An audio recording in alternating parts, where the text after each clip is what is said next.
எரிவாயு சிலிண்டர் தட்டுப்பாடு காரணமாக கரூர் மாவட்டத்தின் பல்வேறு பகுதிகளில் தேநீர் கடைகள் மற்றும் ஹோட்டல்கள் மூடப்பட்டுள்ளன.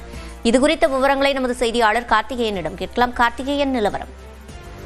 கரூர் மாவட்டத்தின் பல்வேறு பகுதிகளில் எரிவாயு சிலிண்டர் தட்டுப்பாடால் டீ கடைகள், காஃபி கடைகள் மற்றும் உணவகங்கள் ஒரு சில கடைகள் மூடப்பட்டுள்ளது. குறிப்பாக கிராம பகுதியில் செயல்படும் அந்த டீ கடைகள், உணவகங்கள் அதிக அளவில் மூடப்பட்டுள்ளது. கரூர் மாவட்ட பகுதிகளான புலியூர், கிருஷ்ணராயபுரம், மணவாசி, லாலாப்பட்டை, குளித்தலை, பஞ்சப்பட்டி உள்ளிட்ட பல்வேறு பகுதிகளில் கடந்த 2 நாட்களாக எரிவாயு சிலிண்டர் இல்லாதனால் ஒரு சில டீ கடைகள் மூடப்பட்டிருந்தது. மேலும் ஒரு சில டீ கடைகள் 1 நாள் 2 நாள் மட்டுமே செயல்படும் என்று தெரிவித்திருந்த நிலையில் பல்வேறு பகுதிகளில் அந்த சிலிண்டர் ஒரு சிலிண்டர் 2 சிலிண்டரும் முடிவடைந்த நிலையில் ஏற்கனவே காலை மாலை என ஒரு நேரம் அல்லது 2 நேரம் மட்டும் டீ கடைகள் திறக்கப்பட்டது. பலகாரங்கள் போடப்படாமல் இருந்தது.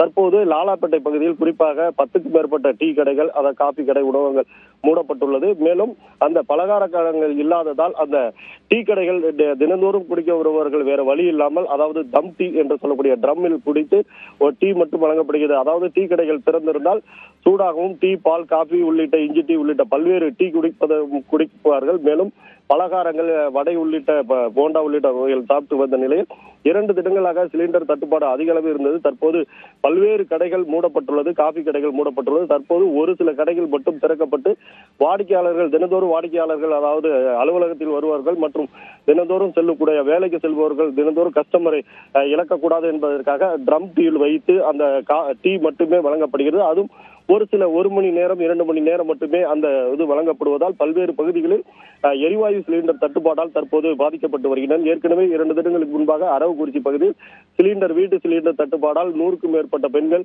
வீட்டு சிலிண்டர், காலி சிலிண்டர்களை கொண்டு வைத்து அந்த குடோனில் முற்றுகையிட்டு போராட்டத்தில் ஈடுபட்டனர். மேலும் ஒரு சில கடைகள் ஒரு சில தினங்கள் மட்டுமே திறக்கப்படும் என்று தெரிவித்திருந்த இன்று பல்வேறு கடைகள் மூடப்பட்டுள்ளது. ஒரு சில கடைகள் மட்டும் ட்ரம்மில் வைத்து அந்த டீ விற்பனை செய்து வருகின்றனர். இதனால் மேலும் விறகு அடுப்பிற்கு மாறலாம் என்றால் விறகு அடுப்பிற்கும் 3500 டன் விற்கப்பட்டது. தற்போது அந்த விறகும் 5000 ரூபாய், 6000 ரூபாய் என்று ஒரு டன் விறகு அதிக அளவில் ஏற்கப்பட்டதால் விறகு அடுப்பு கிடைப்பதும் சிரமமாக இருப்பதாக டீ கடை உரிமையாளர்கள், உணவு உரிமையாளர்கள் தெரிவிக்கின்றனர். விவரங்களை வழங்கியமைக்கு நன்றி கார்த்திகேயன்.